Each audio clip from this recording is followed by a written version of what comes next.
sizni ijtimoiy tarmoqlarda o'zbek Elon Musk deyishar ekan. Bilishadi, siz shoshilyapsiz, hozir zakaz qilasiz ixtiyoriy narxda, chunki telefoningiz o'chib qoladi. Telefon modeliga qarab ham narx o'zgarishi mumkinmi? Albatta. Uzun startap emas.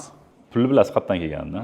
Vazirlikda ishlagan ekansiz. Qanaqa produkt qilish kerakligini mijoz etish kerak-da, ya'ni tepada rahbar etish kerak emas masalan. Demak, qo'rqmaydi hech qaysi xodimingiz sizdan. Sevadi deydi. Siz to'lagansiz, ular yo'q. Chunki mehmonga to'rdan joy berish kerak. Oddiy biznes qilaman desa juda ko'p qiyinchiliklari bor-da. Bu hamma qiyinchiliklar nima edi? Oson hal bo'ladi masalan, kimlargadir. Ayol kishi masalan endi siz misol uchun ruhiy tushasizmi yoki bo'lmasam ko'tarinki qanaqa bo'lasizmi, qanaqadir bir balans berib turadigan. Ko'tarinki kayfiyatda bo'lsangiz ham balansga tushirib qo'yadigan.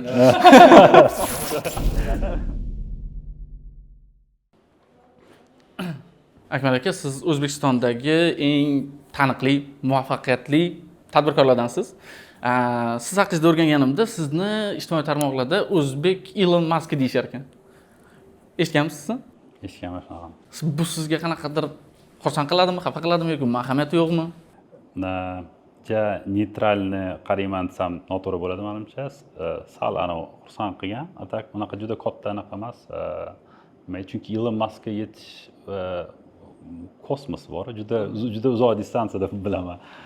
Juda anaqa oldida Elon Musk. Shuning uchun anaqa qilayotgan ishlariga, keyin uni fikrlash masshtabiga havas qilaman, lekin meni qilgan ishlarim uni hozirgi qilayotgan ishlarini mingdan biri ham emas masalan.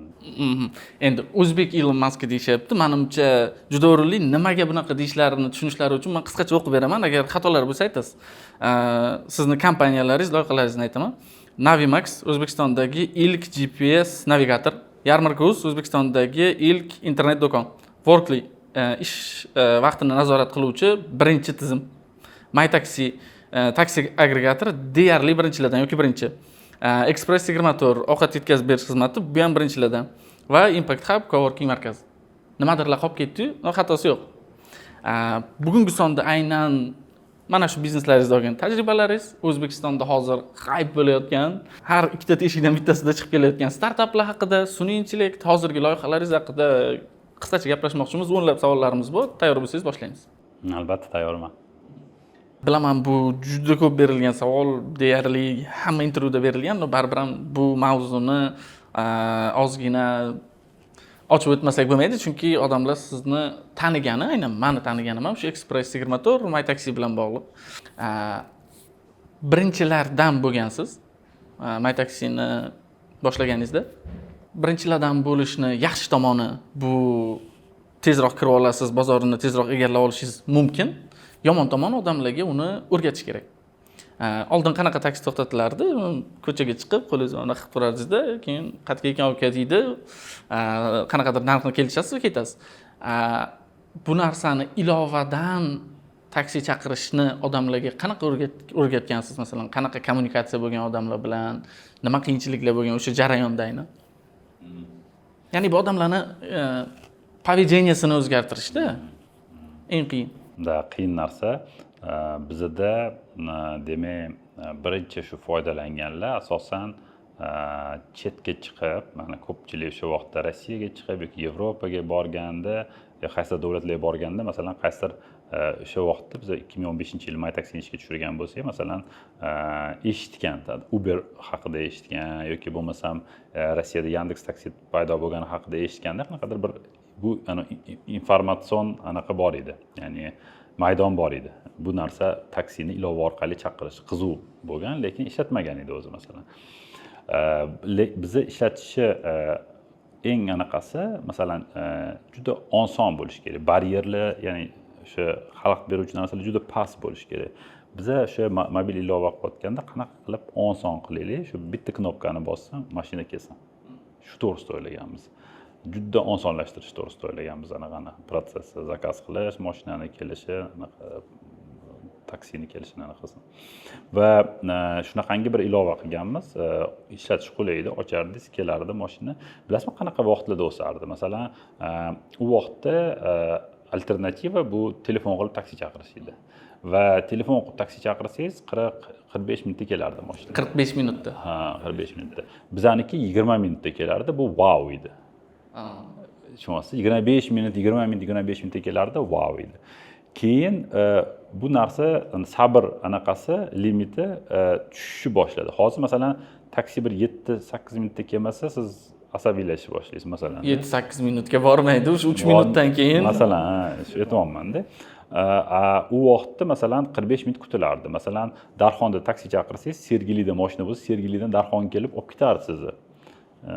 Shunaqa edi. Mana 2012-yilda biz City Taxi ishga tushirganimizda City Taxini Sergelidan Darxonga, Darxondan ana Yunusobodga, Yunusoboddini TTZga mana tortilardi mashinalar. Shahar u yoqdan bu yog'iga mana shunaqa.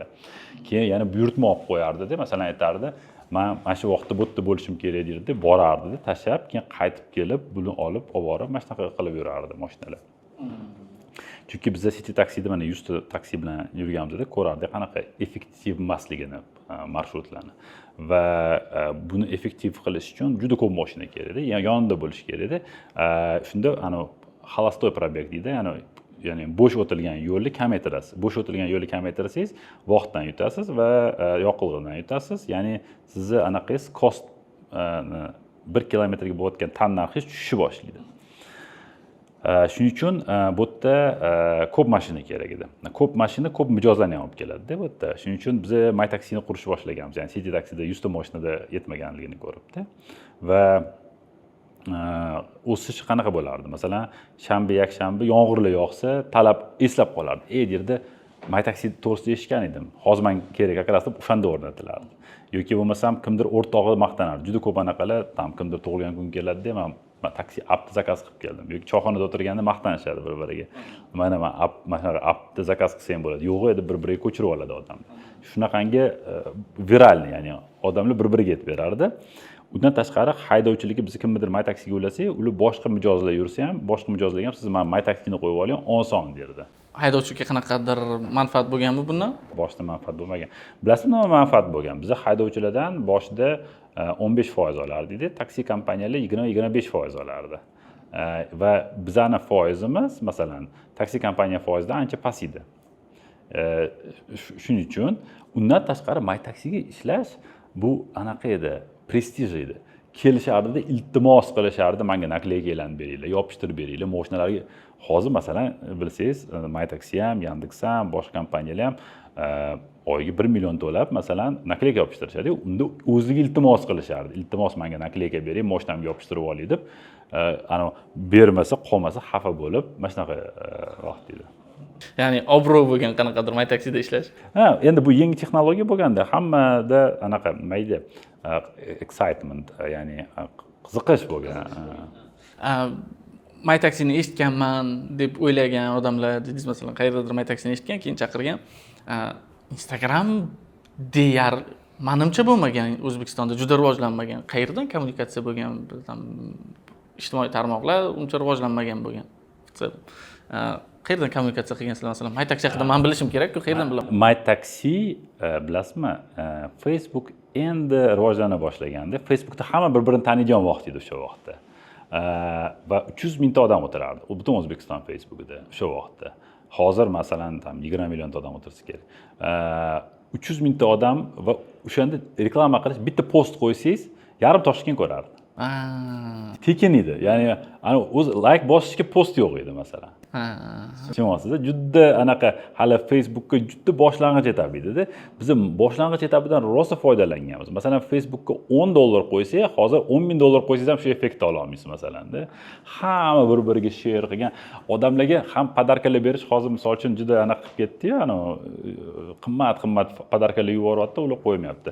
Biz kichkina bir bondan shokolad yuborsa, uni maqtanib qo'yib, u hamma ko'rib, men ham xohlayman deb zakaz qilib, ya'ni arzon bo'lgan. Anaqa boshqacha aytadigan bo'lsak, buni terminologiyada customer acquisition cost deydi, CAC, ya'ni mijozni sotib olish narxi ancha past bo'lgan.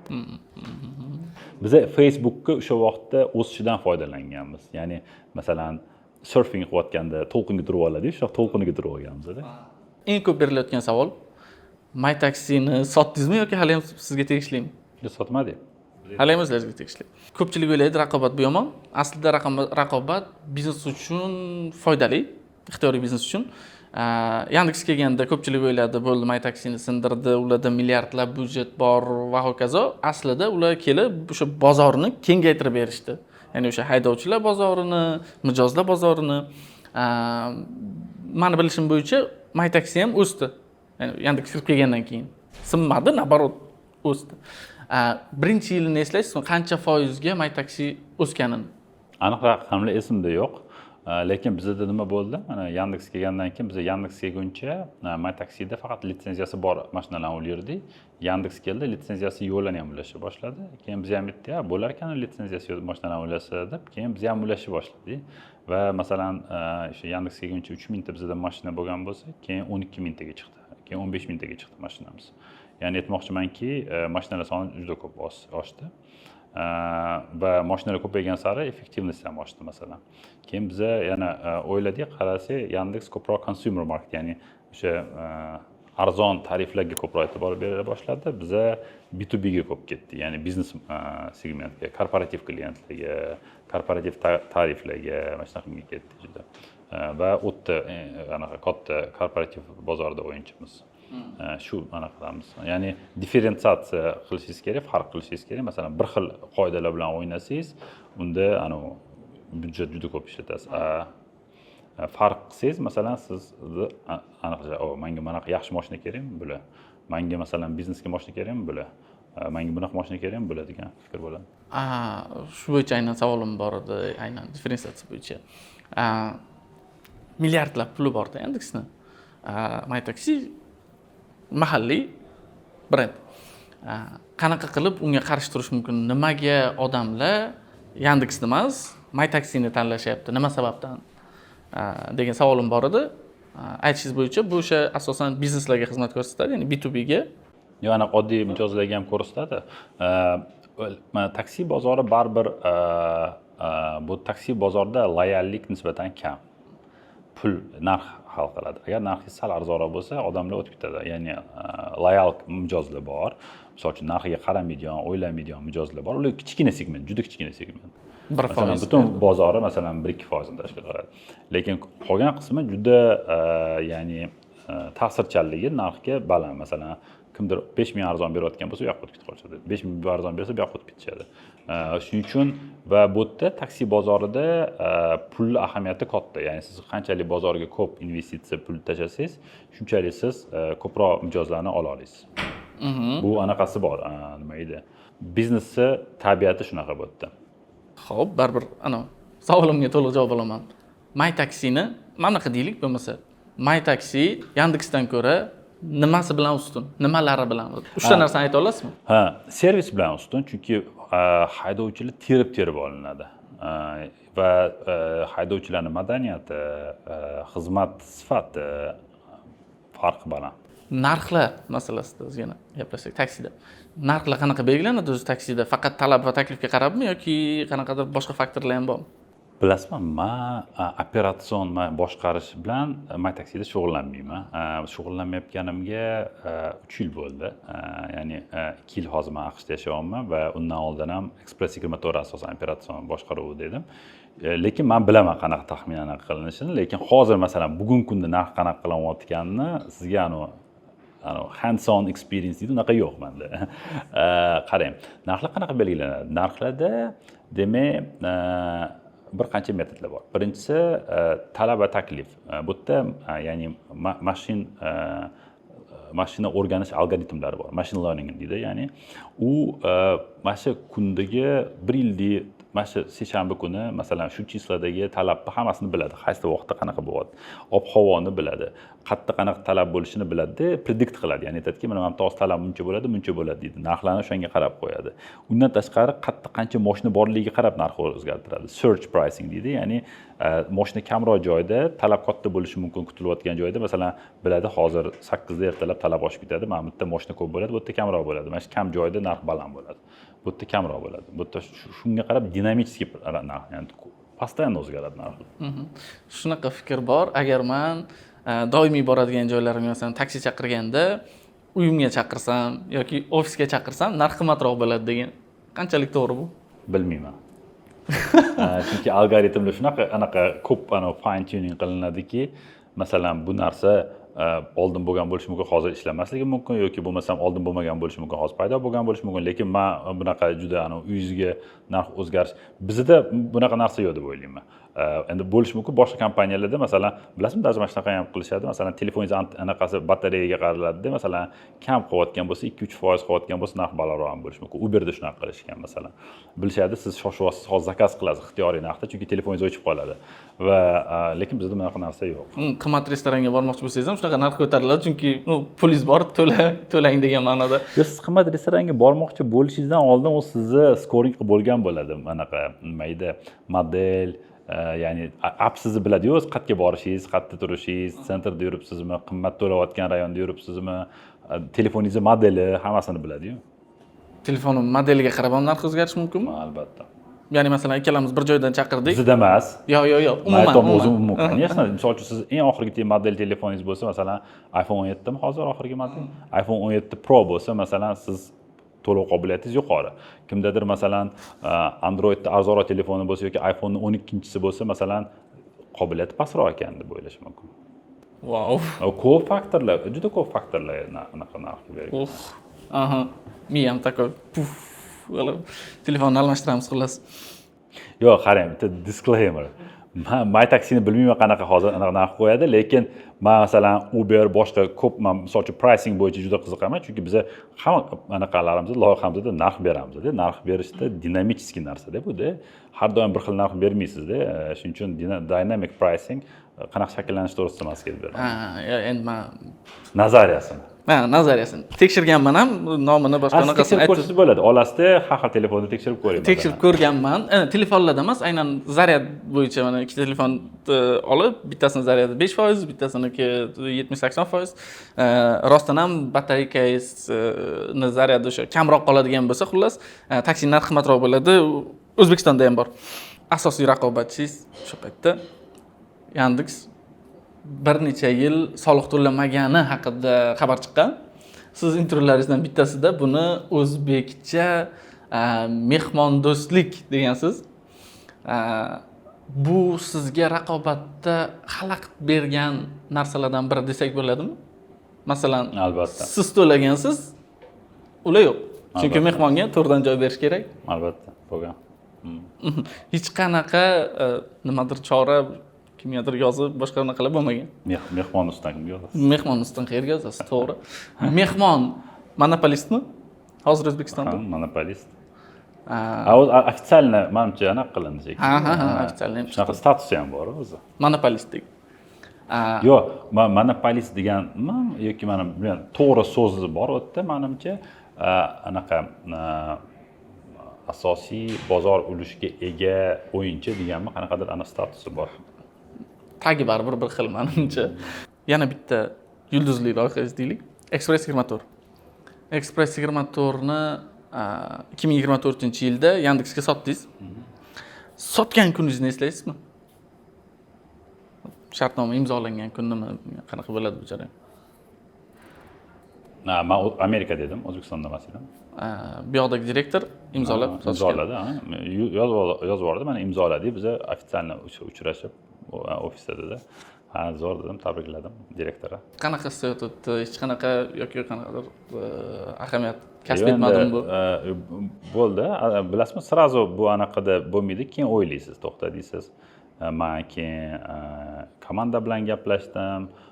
O'tda udalyonni, ya'ni video konferensiya orqali keyin ta'sir qilish boshlaydi ozginadan keyin. Shunisi srazu ta'sir qilmaydi, keyin o'ylaysiz, to'xta deysiz, shuncha qurdi, ya'ni hamma anaqalaringiz momentlar o'tadi oldingizdan, ko'zingiz oldidan. Shuncha anaqa qurdi, shuncha vaqt, shuncha energiya, mana butun anaqangiz qiziq sayohatingiz. Hamma narsa xayolingizdan o'tadi va bank shotingizni ko'rganda ozgina o'zingizni bosib olasiz desak bo'ladimi? Yaxshi sotgan bo'lsangiz shunaqa. Yomon sotdim deb o'ylaysizmi? Yo'q. Qanchaga sotdingiz desam baribir aytmaysiz. 10 milliondan ko'pmi kammi? Aytmayman. Uni ham ayta olmaysiz. Yo'q. U anaqa NDA anaqasi bor. Nimaga qaysidir kompaniyalar boshqa bitta kompaniyani sotib olganda uni e'lon qiladi publichni, boshqalari yo'q. Bu ichki qanaqadir qarormi yoki qanaqadir talab bormi qo'shimcha? Ha, yaxshi savol bu. Bir xil kompaniyalar masalan bitta oladi tranzaksiya va boshqa shunga o'xshash tranzaksiya bo'lmasligi mumkin ularda. Shuning uchun bular ochiq aytishi mumkin. Masalan Yandex bizdan oldin ham, bizdan keyin ham yana boshqa kompaniyalarni sotib olishda bozorda bir aniq planlari bor. Bizdan oldin masalan Qirg'izistonda kompaniyani sotib olgan, keyin yana bilishimcha Armeniyada kompaniya sotib olishgan va bu narxlar agar ochiq chiqsa ularga keyingi borayotgan kompaniyasida hisoblab qo'yishadi oldindan. Tushunyapsizmi? Masalan, aytaylik, men sizdan joy olyapman-da, masalan yoki bir qanaqadir biznesingizni olyapman-da, biznesingizni masalan parametrlarini taxminan bilaman-da va sizga bergan masalan sizga misol uchun ko'proq pul bergan bo'lsam, keyingi borayotgan joyimda savdo o'sha joydan boshlanadi tepaga qarab. Tushunyapsizmi? Shuning uchun bu ko'p masalan hali o'sish plani bor kompaniyalar uchun bu narsalarni ochiqlashni xohlamaydi. Chunki keyingi olishi qimmatga aylanib ketib qolishi mumkin ularda. Nimaga unga 5 million berding, menga 10 million degan, nimaga unga 10 million berding, menga 5 million degan gap chiqishi mumkin. Masalan, shunaqa gap chiqishi mumkin. Okay, necha pulga sotganingizni aytmadingiz. Exitdan qanaqadir pul tushdi sizga? Qayerga sarfladingiz uni? Investitsiya qildingizmi yoki qanaqa rejangiz bor? Bu juda personal savol deb o'ylayman. Bizda o'zimizda loyihalar bor, ya'ni boshqa loyihalar bor. O'sha boshqa loyihalarga investitsiya qildik va bundan tashqari startaplarga investitsiya qilaman men. O'zim bir qancha startaplarga pul kiritganman va shu asosan. Investitsiya qilaman dedingiz. Investitsiya deganda yaqinda bitta reels ko'rib qoldim. Xullas, investor 5 yulduzli mehmonxonada o'zi pul bergan startapchini ko'rib qoladi. Startapchi ham turibdi, investor ham bitta mehmonxonada, 5 yulduzli mehmonxonada. O'zi masalan investitsiya olganda startap qanchasini oylikka ishlatishi normal. Masalan, men deylik sizdan 100 ming dollar investitsiya oldim. Qanchasini men oylikka sarflasam, ok. Bu hozir so'rayotgan savol asoschini founderni oyligi to'g'risida so'rayapsiz. Bu o'sha yashash uchun minimal bo'lishi kerak. Minimal. Minimal deganda masalan O'zbekistonda necha pulga siz masalan kun kechira olasiz? Bilmadim, 1000 dollarga ham kun kechirsa bo'ladi. Mana misol uchun, mana optimal anaqa mana hozir O'zbekistonda masalan agar oylik to'lasangiz 1,5-2 dollar deb o'ylayman. Balki 1000 dollardan 2000 dollarga. Qanchalik asoschi o'zini ham anaqasini qo'ysa, nima deydi? Masalan, startaplarda pulini qo'ymaydi, o'zini va mehnatini qo'yadi.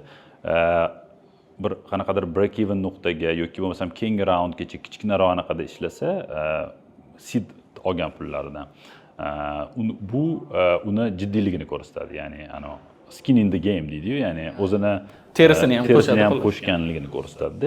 Agar masalan komfortni oylik olsa, masalan O'zbekistonda startaplarda men tikkan joyimizda founderlar qanaqadir bir foydaga erishguncha, bir qanaqadir ortiqcha pul massasi yaratguncha kompaniyada 1000 dollarlarda masalan qilishgan, chegaralangan. Va masalan uchun Amerikada ham biza minimal anaqani olamizda, ya'ni o'zimizga masalan uchun olayotgan masalan oyligimiz, biz ham hozir kompaniyamiz venture investorlar pul tikkan, olayotgan oyligimiz masalan uchun o'tda yashashga yetmaydi. Shunaqangi anaqada pas qo'yganmiz, чтобы skin in the game ni ko'rsatish uchun. 2024-yilda Amerikaga ko'chib ketdingiz va hozir bu yoqda Numeo AI degan startap boshlagansiz. Nima startap, nima faoliyat bilan shug'ullanadi, qisqacha tushuntirib bersangiz? Bizani kompaniya Numeo logistikada bozordagi eng yaxshi yuklarni olishga yordam beradigan kompaniya. Biza AI agentlar quramiz. Bu agentlar o'sha o'tda yuklar olayotganda brokerlar bilan gaplashiladi, yuk brokerlar sotadi. O'shalar bilan savdolashadi, telefon qila oladi, email yozadi, ya'ni mana shu prosessni avtomatizatsiya qiladi. Qanaqadir AI agent desak bo'ladimi? AI agent. U shunaqa. AI agent. Hozirgacha bo'lgan o'sishni ayta olasiz? Mana bugungi kunga kelib bizani 12 mingta haydovchi ishlatadi appimizda, misol uchun. 1,5 yildan sal ko'proq. 1,5 yildan. 12 mingta. Keyin 6 mingta dispatcher ishlatadi bizani kunlik masalan har kuni. Va kompaniyalar 500 dan ortiq kompaniyada, umuman olsangiz masalan foydalanadi. Bu siz uchun zo'r ko'rsatkichmi yoki bundan ham yaxshi qilsa bo'lardim? Endi bizning planlarimiz juda baland, ambitsiozniy, juda undan ham tez o'sish, lekin men o'ylayman anaqa natijalar yomon emas. Misol uchun o'ylasangiz, startap qilyapsiz, 90% o'xshamaydi, chiqib ketasiz. 10% qolish anaqangiz bor. Nimadir o'xshayotganiga xursand bo'lish kerak-da. Ya'ni siz 90% ga tushmadingiz-da. Nimadir o'xshayotgan deganingizga kompaniyani ochdingiz, ya'ni o'sha startapni boshladingiz va 6 oydan keyin siz investitsiya olgansiz 2,7 million dollar adashmasam, 20 million dollardan sal ko'proq baholashdi. 20 milliondan emas, 17 million. 17 million dollarda. Tasavvur qiladigan bo'lsak endi, bu yerda ishladingiz. Qaysidir startapni O'zbekistonda nechidir yil qurasizda, 10 yil qurasizda, u startapingiz 10 million dollar bo'ladi. Amerikaga borib 6 oy ishlasangiz, startapingiz 17 million dollarga baholangan. Hozir balkim 30-40 million dollardir, bilmayman. Shunaqa xulosa qilishimiz mumkinmi? Agar zo'r startapchi bo'lsa, O'zbekiston bozoriga emas, sehrli diyorga borib ishlash kerak. O'sha bozorga ishlash kerak degan xulosa. Xulosangiz qisman to'g'ri, qisman noto'g'ri. Men tushuntirib beraman, nimasi to'g'ri, nimasi noto'g'ri. Amerika bozori katta bozor. Shuning uchun u yerda potensial, masalan, startapingizni mana milliard dollarlik startap qurish imkoningiz ko'proq O'zbekistonga nisbatan. Bu очевидный fakt misol uchun. Lekin Amerikada masalan aytaylik 10 million dollar startaplar tug'iladi-yu masalan. O'rtacha o'zi 10 million dollarda tug'iladi masalan. Birinchidan boshlanayotganda, tushunyapsiz? To есть ko'pida masalanda birinchi investitsiyalarni masalan 10 million bahoda olishni boshlaydi-da. Chunki bozor kattada 10 milliondan kamiga unaqa masalan nimadir sal stoyish narsa qilaman desangiz, sizga 1 million dollar pul kerak. Va 1 million dollar olsangiz, 10% ni bersangiz 10 million. Undan ko'p sota olmaysiz hamda masalan, bir xil 5 millionda mayli boshlanadi anaqa. Emas Silikon vodiysini aytayapman. Hammasi Amerikada ishlayapti. Silikon vodiysi pul ko'pda va narxlar shunaqa o'rnatilgan, qanaqadir bozor narxlari bor masalan. O'zbekistonda bitta boshlasangiz, masalan, hozir mana startapperlar o'sha 1-2 million dollar orasida baholayapti. Masalan, hali hech narsa g'oyadan endi bugun boshlashyapti-da, 1-2 million dollar anaqada baholashyapti. Bir xilla masalan 400-500 ming dollarda baholayapti masalan, hech narsa yo'q. Lekin klassik biznesga yetsa, bu hech narsa yaratmagan hali. Kecha ideya keldi, bugun 400-500 minglik pul ko'taryapti masalan g'oyada. Albatta, chunki bu hali ishlaydi. Ya'ni bu narsa bitta narsani tushunish kerak. Misol uchun $1 olsangiz ham, uni cho'nchagingizga solib olib keta olmaysiz xatga. Bu narsani hammasini ish uchun investitsiya qilasiz va buni hisob-kitobi bor. Bu o'zingizga borib mashina olish boshqa narsa emas. Shuni tushunish kerak. Investitsiya bu sizga sovg'a qilingan pul emas, bu grant emas, bu sponsor puli emas. Shunaqa deyshadi. Sponsor bo'ling, grant bering deyshadi. Unaqa emas. Bu anaqa nimaydi? Oldindan mana shu kompaniyada ulush olish uchun sizni qattiq ishlashingizga ishonib berilayotgan bir qanaqadir pul. Mavzudan umuman tashqarida bo'lganlar uchun qisqacha qilib startap o'zi nima va klassik biznesdan nima farqi bor uni? Umuman mavzuni tushunmayotganlar uchun-da. Mana klassik biznes bilan ko'pincha startapni adashtirib yuborishadi. Bir xil klassik biznes qilayotganlar startap boshladi deyishadi, startap qilayotganlar biznes desa bo'ladi. Lekin startap nima farqi bor? Startapni bir ikkita xususiyati bor. Birinchisidan u startap texnologiya ishlatadi. Texnologiya ishlatish hisobiga har doim emas, asosan texnologiya ishlatadi, chunki tez o'sishga yaratilgan tashkilot. Tez o'sish deganda, mana klassik bizneslarda tez o'sish qiyin va startap yana bitta xususiyatlaridan biri tez o'sish natijasida har bir ishlab chiqarilayotgan o'sha anaqa mahsulot birligini yoki bo'lmasam servis birligini narxi masshtab o'sishi bilan tushib boradi. Ya'ni scale'da, ya'ni masshtab kattalashgan sari ekonomika kattalashib boradi, ya'ni qilamayotgan anaqa. Masalan, aytaylik, mana siz aytdingiz, mana MyTaxini masalan 100 ta odam yursa ham, 10 mingta odam yursa ham serverga ketayotgan xarajatlar $1 ga o'zgaradimi? Yo'q, masalanda. Ya'ni bir xil. Tushunyapsiz? Masalan, 100 mingta odam qilsa, u $2 bo'lar, ya'ni aytmoqchiman, ozgina ko'payadi-da, unaqa katta ko'paymaydi-da. Ya'ni kelayotgan har bitta yangi mijoz bu faqat foydaga qo'shib boradi. Tushunyapsiz? Uni xizmat qilish uchun. Agar tasavvur qiling, klassik taksi kompaniya bo'lganimizda mijoz ko'paygan sari biz operator ko'proq ishga olishimiz kerak edi. Ya'ni taksi mashinalarini sotib olishimiz kerak edi. Biz sota olmaymiz, biz bozordan olamiz, kerak emas bo'lganda hammasi yana chiqib ketaveradi. Просто zakaz yo'q. Tushunyapsiz? То есть bu yerda ya'ni masshtablashayotganda, o'sayotganingizda sizni har bitta protsessni обработка qilishingiz narxi tushib boradi.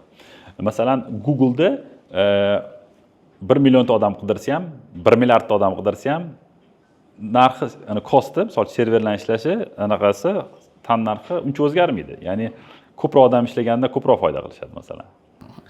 Juda tez o'sish kerak va mijozlar ko'paygan sari xarajatlari ko'payib ketmasligi kerak, oddiy tilda tushuntiradigan bo'lsak. Endi oddiy tilga tarjima qilib berasiz. Ha. Bitta intervyungizda aytgansizki, Uzum startap emas. Nimaga?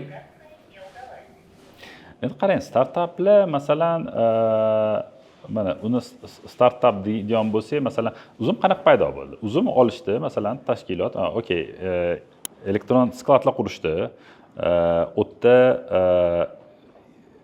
puli bilasiz qayerdan kelganini, tushunarli. Demak, u o'zini kuchi bilan o'sib, venture pulga qilayotgan emasda, kapital bank qo'shib qo'yishdi, tayyor ishlayotgan bank qo'yishdi kapitalizatsiyasiga, keyin yana tayyor assetlarni, ya'ni asset deganda tayyor bir yuridik strukturalarni berishdi, olishdi. O'sha Nasiya savdo bo'yicha Pay esimdan chiqdi, kompaniyani olishdi, Uzum Nasiya deb nomlashdi.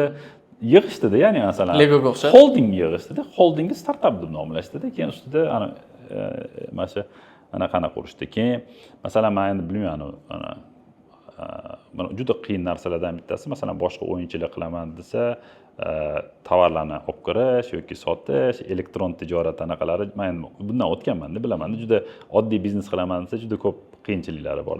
Bu hamma qiyinchiliklar nima edi, oson hal bo'ladi masalan kimlargadir. Shuning uchun men buni misol uchun xohlagancha nomlashingiz mumkin, lekin nima edi, o'zini anaqasi bilan tabiiy biznes qoidalariga da o'sayotgan anaqa nima edi, kompaniya deb bilmayman-da. Baribir qo'llab-quvvatlash bor kompaniya. O'zini tilla qoshig'i bilan tug'ilgan kompaniya desa bo'ladi. Tilla qoshig'i bilan sanaqa. O'zbekistonda siz taniqli tadbirkorsiz, ixtiyoriy eshikni tepib kirsangiz bo'ladi.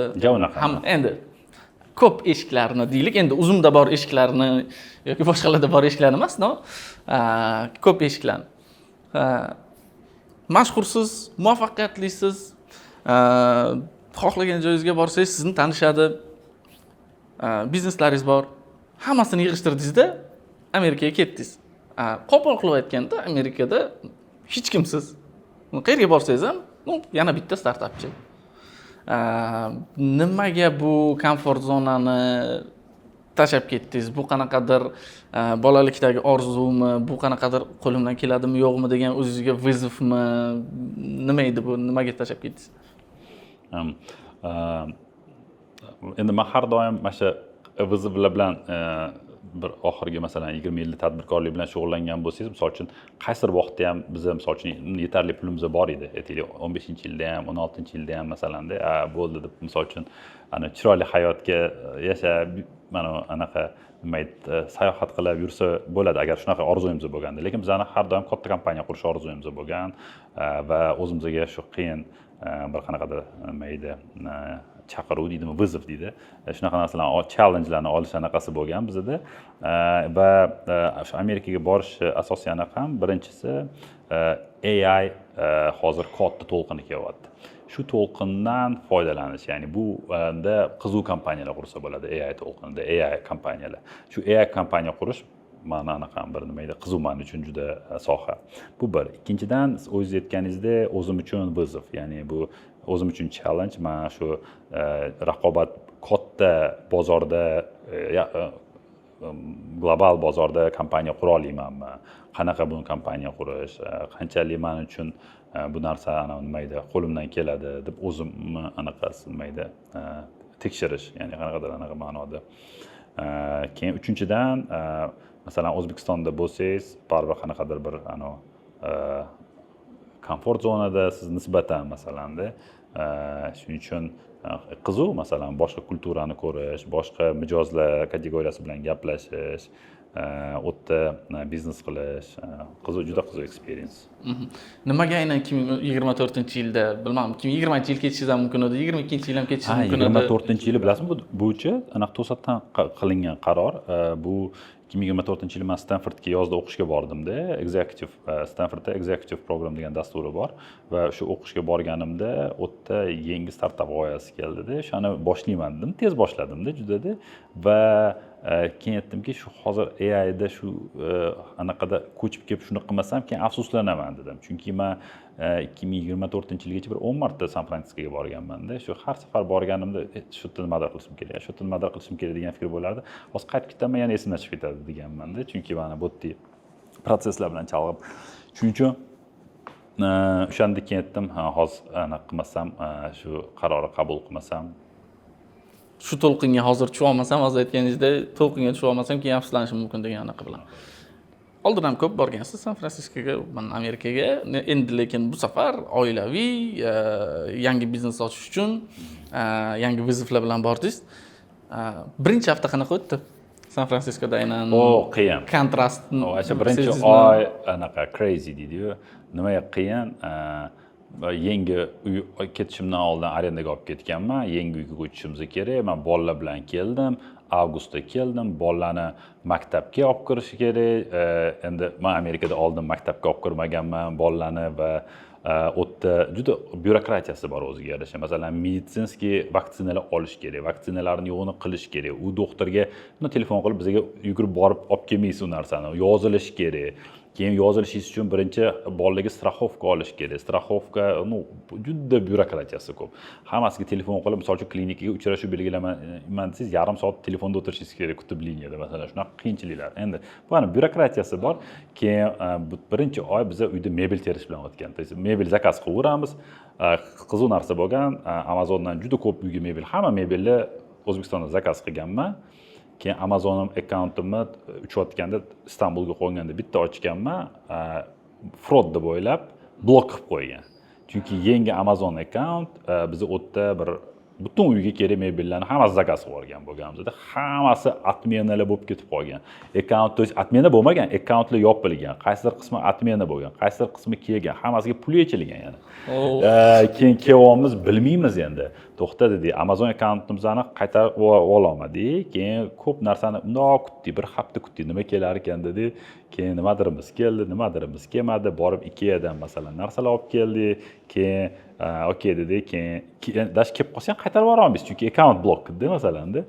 Keyin yangi akkaunt ochdik, keyin boshqatdan yana zakaz qildik, hamma narsani kutdik, keyin uni mebelni hammasi upakovkada keladi. Terishingiz kerak, o terish ham ancha qiziq ish ekan. Shu birinchi oy shu mebel terish, menda yangi uy, chunki uy arendaga olsangiz toza beradi, hech narsa bo'lmaydi. Kuxonniy texnika bo'ladi, masalan, chirog'ingizgacha olasiz, bir xil joylarda chiroq ham bo'lmaydi, ya'ni lampochkalar, shunaqalarning hammasini olasiz. Startaplarning markaziga bordingiz. Lolani qo'shig'i bo'lardi, bilsangiz, undan nima ham kam degan. Nimasi kam o'zbek startapchilarini Silikon vodiysidagi startapchilardan? Nima yetishmayapti bizga? Amerikada nimaga o'sha Silikon vodiy bir qanaqadir markazi va eng katta bir markazlardan biri hisoblanadi, ekotizimlardan biri hisoblanadi, chunki Amerika bozorini o'zi dunyoda eng katta bozorda. Shuning uchun agar O'zbekiston shunaqangi katta bozor bo'lganda, unda nima derdi, bu yerda ham shunaqa katta ko'p startaplar qurilardi deb o'ylayman. Aynan startapchilar jihatdan. Mana hozir O'zbekistondagi startapchilarni ham taniysiz, ko'pchiligini bilasiz, Amerikada ham bilasiz. Nimasidir kammi yoki bir xil hammasi, faqat ozgina duh kerakmi? Masalan, Amerikaga borib, Amerika bozori uchun ishlash uchun yoki mana aynan birinchidan Amerikaga borishi qiyinchiliklardan bittasi bu o'sha viza muammolari. O'zbekistonliklar masalan ko'pi oddiy turistik borishi ham qiyin, juda qiyin.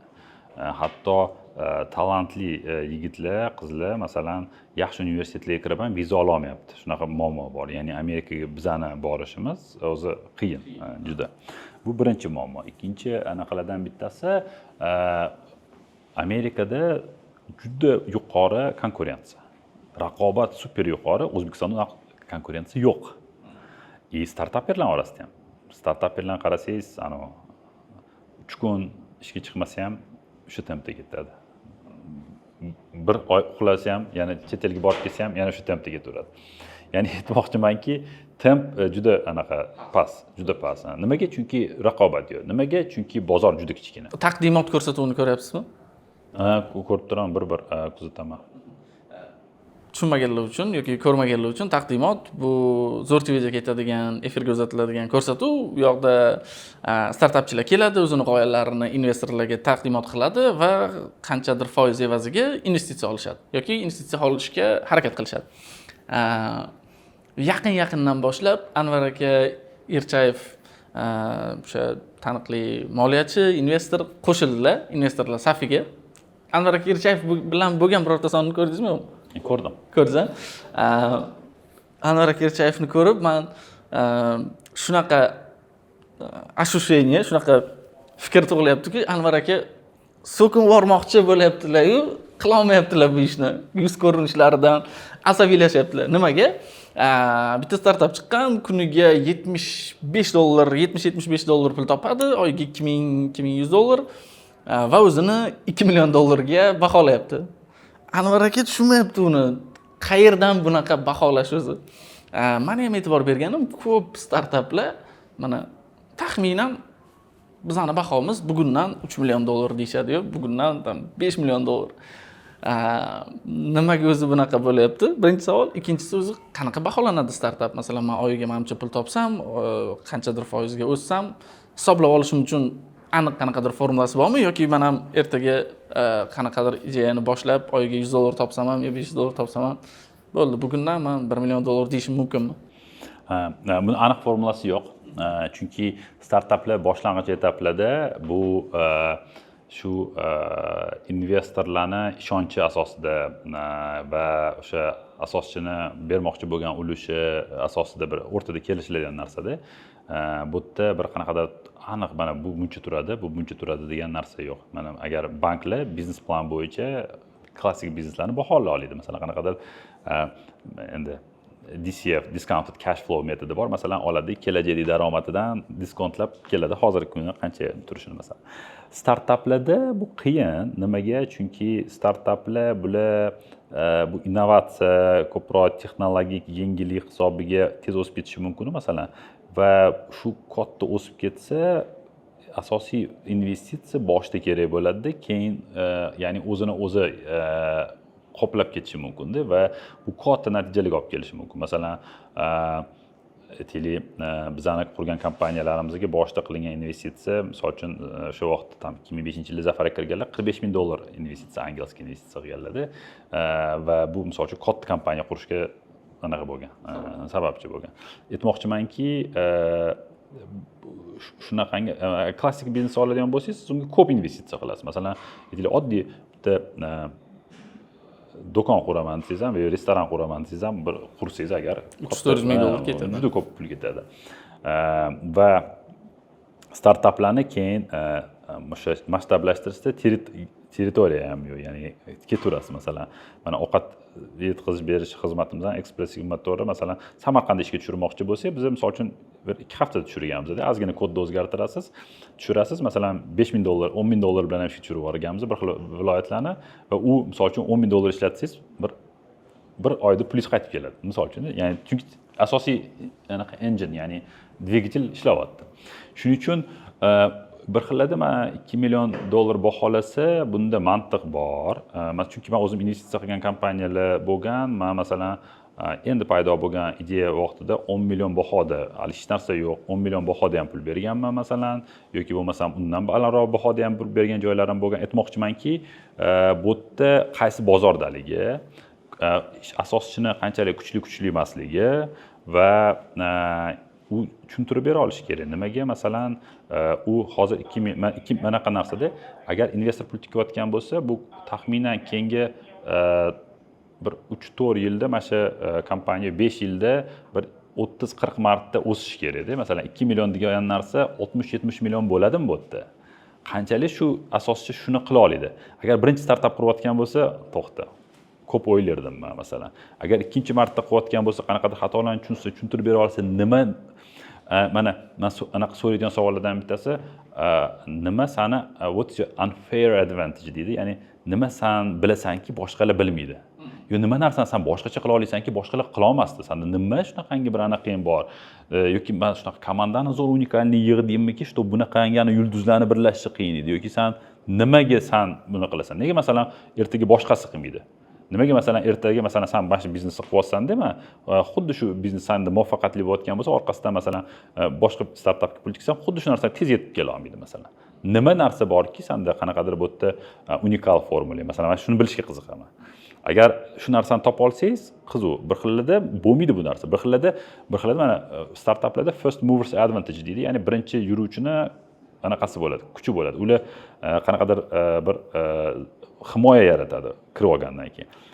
Bir xillarda siz ikkinchi, uchinchi bo'lib, siz ko'proq foyda topasiz masalan. Ya'ni qilgan xatolarni ko'rasizda, u birinchi yurgan hamma xatolarni qiladi, siz uni xatolarida qattiq qilish kerak, qattiq qilmaslik kerak. Siz qaytangi ikkinchi, uchinchi yurib yutishingiz mumkin bo'lgan bozor. Tayyor yo'ldan yurasiz, osonroq yurasiz.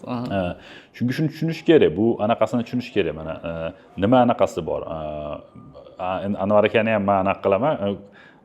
Asoschilar eshitib olib, 2 million, 3 million deyishayotgan ekan, mana shunaqa deyman deb aytadi. Asosi yo'q bir xillarda. Bu degan necha 10 million demaydim, 100 million demaydim. Pul ola olmasa bu startap yurmaydi endi-da yoki qiyin. Shuning uchun baribir investor pul beradigan joyda, olaman degan joyda baribir savdo qattiqdir o'rtada uchrashadi. O'zbekistondagi startaplarni hozirgi narxi qanaqadir shishirilgan degan gapga qo'shilasizmi yo'qmi?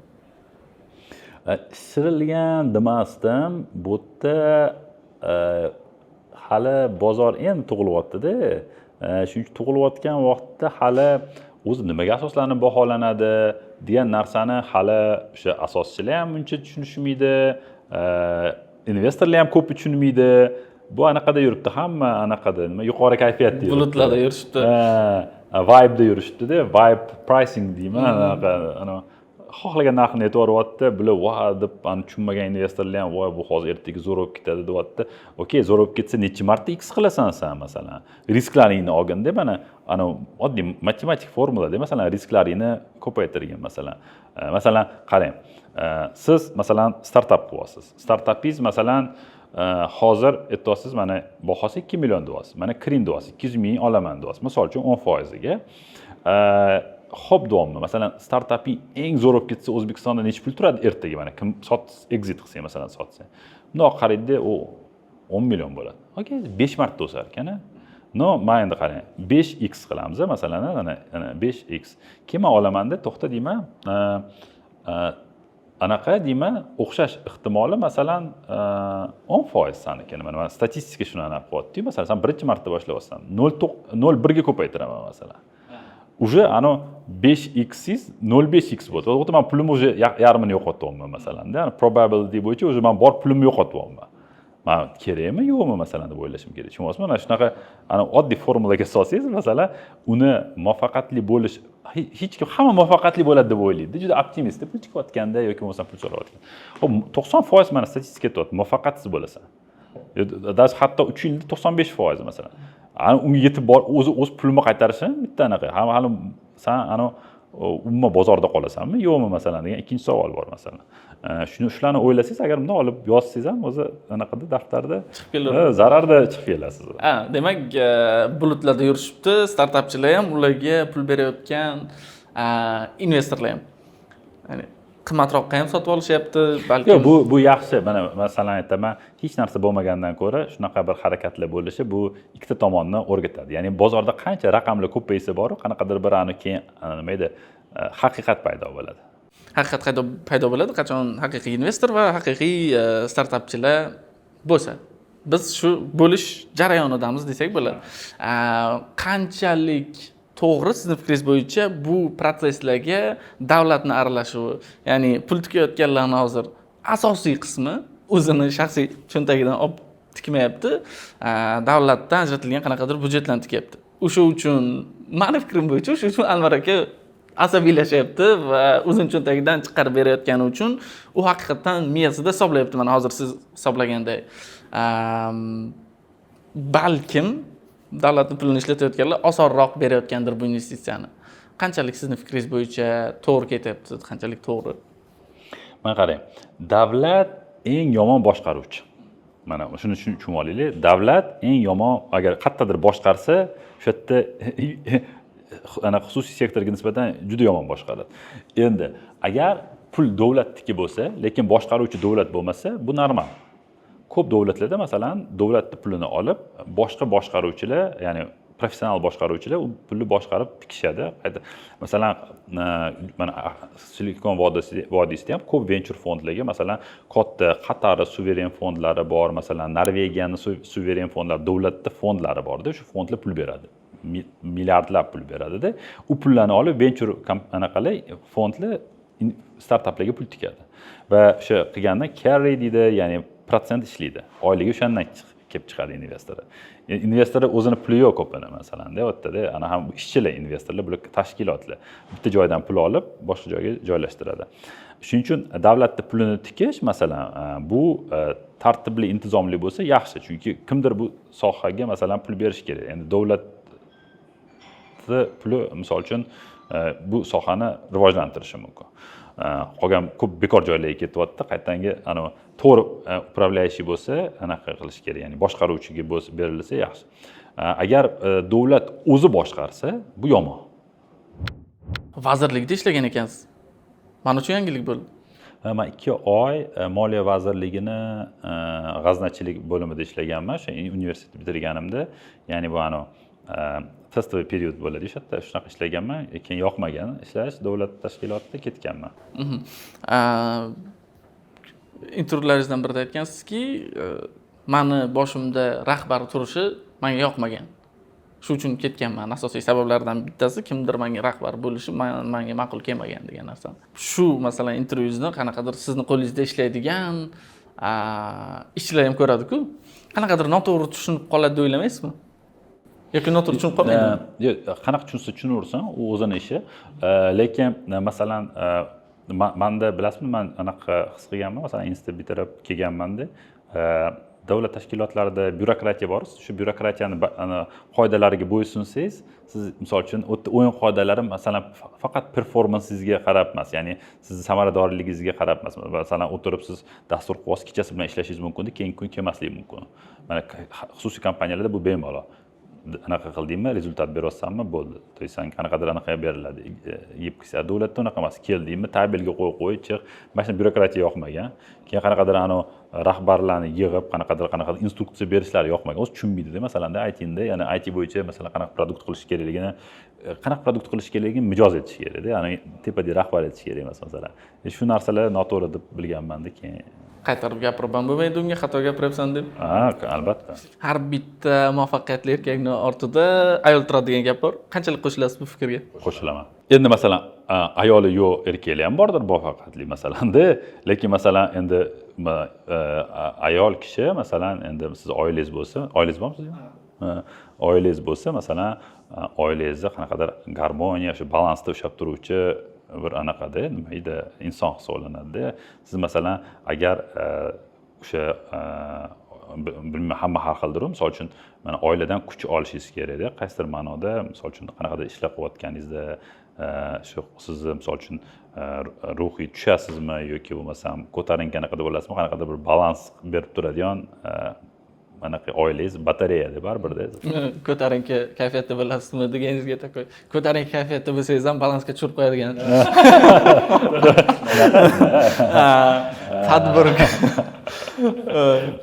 Tadbirkor ayniqsa ishini endi boshlayotganda asosiy fokusi ishda bo'ladi. O'zi uyda o'tirsa ham xayoli ishda bo'ladi. Sizda ham shunaqa vaziyatlar bo'lganmi? Qanaqadir, ya'ni ishga ko'p vaqtingizni sarflab yordingiz, asosiy fokusingizni sarflab yordingiz, oilaga kamroq va qanaqadir uyda shu sababli qanaqadir muammolar bo'ladi, ko'p bo'ladi. Qanaqadir yosh tadbirkorlarga lifeqa o'rgata olasizmi, masalan, nima deb chiqib ketish mumkin bu vaziyatdan yoki nima qilish mumkin? Nima qilish kerak? Bilasizmi nima kanal yuritaman, masalan. Kanal nima yuritaman? Buni yana bitta anaqalardan bittasi mana nimaga shunaqa konfliktlar bo'ladi? Kommunikatsiya yo'ligi. Masalan, siz mana kelib ayolingizga o'zi nima bilan shug'ullanyapsiz, nima to'g'risida o'ylayapsiz, nimaga charchayapsiz, masalan, bu narsalarni aytmasligingizdan qatdan biladi o'zi bilmagan odam, masalan. mana siz keldingiz menga. Men ko'ryapman-da, siz misol uchun kulib turibsiz masalan. Ichingizda lekin mingta muammoingiz bordir. Men siz qayerdan bilaman agar gapirmasangizda bu narsalarni. Kommunikatsiya yo'ligidan o'zi ko'p muammolarni tegi o'zi kommunikatsiya yo'ligidan yoki kommunikatsiya yaxshi qo'yilmaganligidan, ya'ni gaplashilmaganligidan bo'ladi. Shuning uchun men endi Amerikaga ko'chdim. Baribir ota-onamga masalan har doim nima bo'layotganini bitta telefonda uzoq misol uchun ishimni aytib berish qanaqadir bir xillarda qiyin. Shuning uchun men blog yozaman-da, o'zi birinchi bu blog yozish maqsadida ota-onamga nimalar bilan shug'ullanyapman, o'zi nima bo'lyapti. Shu to'g'risida update berib turish. Uni masalan ota-onam ham o'qiydilar, singlim ham, ukam ham, ayolim ham o'qiydida. Ya'ni bizda nima qilayotganimni bilib turishadi. Oilaviy такой Telegram kanal. Telegram kanal o'zi. Qolgan yana necha 12 mingta odam o'qiydi, misol uchun. Shu ya'ni bu yerda misol uchun o'qish orqali bu bunaqa bo'layotgan ekan, bunaqa qilishayotgan ekan, mana bunaqa ustida ishlashayotgan ekan degan qanaqadir tushuncha bo'ladi. Endi shuning uchun men o'ylayman buni asosiy anaqasi kommunikatsiya. Gaplashish kerak. Gaplashish kerak. Sen tushunmaysan, sen aralashma deyverish, bu uzoqlashtirib yuboradi odamlar. Kecha kechqurun syomka bo'ladigan joyni ko'rishga kelganimda, soat adashmasam 11 lar atrofi edi. Hali ham ishlaydingiz. Ish va oila balansi qanaqadir bormi? Sizda necha soat ishlaysiz kuniga, nechida uyg'onasiz? Balans ushlashga harakat qilaman, lekin qiyin balans. Misol uchun nimadir erishaman desangiz, ko'proq ishlashingiz kerak. Balans ketib qolaveradi. Lekin masalan Amerikada bo'lganimda ko'proq men oilaga e'tibor bera olaman. Chunki u yerda uy ishxonam yaqinda, masalan O'zbekiston uxlaydi, biza mijozlari biza bilan masalan biz g'arbiy anaqa sohildamiz, sharqiy sohilda ish tugatadi. Bir soat 2-3 dan keyin uyga kelaman. Soat keyin kechki payt yana 9 da ish boshlanadi bizda. Toshkent uyg'onganda shu 3 bilan 9 orasida oila bilan bo'lishga, bolalar bilan o'ynashga, sport bilan shug'ullanishga vaqt bo'ladi. Bu yerda sal qiyinroq, chunki bu yerda endi kechki payt borasiz, ham kechqurun Amerika ishi boshlaydi, u bilan anaqa qilasiz. Ertalab masalan kimdir maktabga ketadi, ya'ni bog'lana olmaysizda, qiyin. Kuniga necha soat ishlaysiz taxminan? Kuniga 10-12, Amerikada bir xilda 15 soat ham ishlaysizda. Kechqurun uyqu bermaydigan, ertalab ishga borishga, uyg'onishga majbur qiladigan narsa nima hozir sizda? Pulingiz bor, bizneslaringiz bo'lgan. Hozir agar hammasini to'xtatib, shunchaki yashasangiz ham umringiz oxirigacha bemalol sayohat qilib yashasangiz bo'ladi. Katta qo'yilgan vizifingizdan tashqari yana nimadir motiv bormi? Ish qiziq. Men ishlayotgan odamlar qiziq, masalan, men o'z komandamizda shunaqa zo'r odamlar bilan ishlaymiz, mazza misol uchun ishlash. Ish o'zi qiziq. Ish qiziq bo'lgandan keyin qiziqib ishlaysiz. Biz yechayotgan muammolar qiziq. Oldin hech kim qilmagan ishlar masalan juda qiziq. Jarayon qiziq. Jarayon juda qiziq. Boshqaruvda demokratmisiz yoki ko'proq diktator? Men demokratik boshqaruvmanda. Ya'ni qaysidir xatoyingizni qaysidir xodimimiz kelib aytish mumkinmi? Akmal aka, mana shu yerda xato. Menda postoyanno bemalol. Menda masalan men bilan ishlagan MyTaxi'dan Express ko'pchilik biladi. Masalan eshitaman, masalan, shunaqa odamlarni ham olishga harakat qilaman. To'g'ridan-to'g'ri masalan, yo noto'g'ri gapiryapsiz deya oladigan. Va isbotlab beradigan. Buni demokratiya demaydi, buni meritokratiya deydi. Ya'ni siz kelib noto'g'ri, prosta noto'g'ri deyishmaydi. Demokratiyada masalan men qarshiman deydi, bo'ldi masalan. Meritokratiyada nimaga qarshiligingizni isbotlab berishingiz kerak. Agar isbotlab bermasangiz, sizni ovozingiz hisoblanmaydi masalan. Demak, qo'rqmaydi hech qaysi xodimingiz sizdan? Yo'q, qo'rqadi. Qo'rqishga qo'rqaveradi. Misol uchun, bilasizmi, odamlarda har xil anaqalar bor, lekin masalan agar qo'rqmaydiganlar bo'lsa, men misol uchun u kelib o'zini fikrini bildirganiga hech anaqa bizda nima edi, punishment, ya'ni uni jazolamaymiz. Kelib bemalol, yo'q, men qo'shilmayman, bu anaqa bilan noto'g'ri aytyapsiz desa, qaytanga o deymiz. Qiziq-ku. Nimaga? Aytib ber deymiz. Qo'rqqani uchun qanaqadir sizni hurmat qiladimi yoki yaxshi ko'rgani uchunmi siz? Uni ulardan so'rashingiz kerak, men qayerdan bilaman? Endi taxminan masalan o'zingiz baribir sevadi deydi. Qayerdan bilaman? Xo'p. Bizda endi tadbirkorlar juda jiddiy bo'lishga harakat qilishadi ko'pchiligi. Kostyum-shimli odamlarni tushunadi ko'pchilik tadbirkor desa. Instagramingizni ochganimda intervyuga tayyorlanishda Supermenning kiyimida qanaqadir rasmingiz bor. formalarida nima tadbir edi u? Yangi yil tadbir edi. Yangi yil nima edi? Kechasi bo'lgan bizda bu kafe klubimiz bilan. Aha. Va buni post qilgansiz. Va kommentariyada kimdir "Теперь я видел всё" deb yozgan. Ya'ni bunaqa narsalardan qo'rqmaysiz. Qanaqadir jiddiy yasa olmagansiz o'zingizdan. Bo'lish kerak deb o'ylaysizmi? Jiddiy bo'lish kerak deb o'ylaysizmi tadbirkor? Kimgadir kerakdir, menga kerak emas. Yo'q, unaqa xarakteringizda ham unaqa narsa yo'q. Nima ma'no? Nima jiddiylik nima bu? Anaqayu, bu maska-yu, kerak emas maska. Nima yarashasiz jiddiy bo'lib? Endi baribir odamlarni oldida qanaqadir kibrliroq, ulardan sal yuqoriroq turish uchun qanaqadir jiddiy bo'lish kerak, kamroq gapirish kerak degan xulosa bor-ku bizda. Bilasizmi nima shunaqa qilishadi? Boshqalarni fikriga juda bog'liq odamlar bor-ku, qanaqadir shunaqa bo'lish kerak deb. Yoki shunaqa odamlarga tovarlar, xizmatlar sotadiganlar bor-ku, misol uchun, ular majburda hisoblashishga. Shuning uchun shunaqa o'ylashadi. Masalan, tasavvur qiling, agar masalan uylar qurayotgan developerlar bo'lsa, ular qanaqadir jiddiy ko'rinishi kerak. Bu chunki xalq qanaqasi bor-da, bu jiddiy odammi, yo'qmi, xuddi obrazlari bor-da, qanaqadir qahramonlari bor. Shu qahramonlarga to'g'ri kelyaptimi, yo'qmi? Men hech kimga narsa sotmayman. Misol uchun, tushunasiz, kerak bo'lgan odam o'zi oladi, masalan, nima edi?